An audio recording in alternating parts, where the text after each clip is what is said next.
നന്മയുള്ള രാഷ്ട്രീയമാണ് അവർക്ക് വലുത്.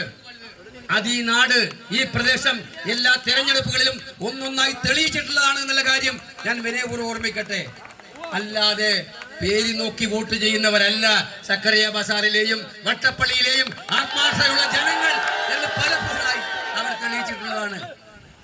സുധാകരൻ എല്ലാ കാലത്തും തുറന്ന് വർഗീയ കോമരങ്ങൾക്കെതിരെ തുറന്ന നിലപാട് സ്വീകരിച്ചിട്ടുള്ള രാഷ്ട്രീയ നേതാവാണ്. അത് നമ്മൾ കണ്ടിട്ടുണ്ട്.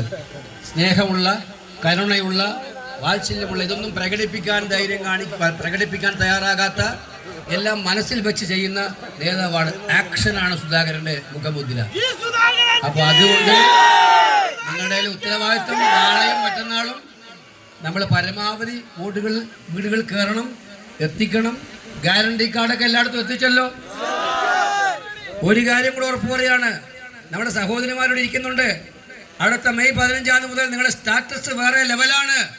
കംപ്ലീറ്റ് സഹോദരിമാർ KSRTC ബസ്സിൽ സൗജന്യമായി കേരളത്തിൽ യാത്ര ചെയ്യാൻ പോവാണ്. നമ്മുടെ പെൺകുട്ടികൾക്ക് 1000 രൂപ വെച്ച് സ്റ്റൈപ്പൻഡ് കിട്ടാൻ പോവാണ്. ക്ഷേമ പെൻഷൻ ഇപ്പം കഴിഞ്ഞ ദിവസങ്ങളായിട്ട് പെൻഷൻ കൊടുത്തുകൊണ്ടിരിക്കുകയായിരുന്നു.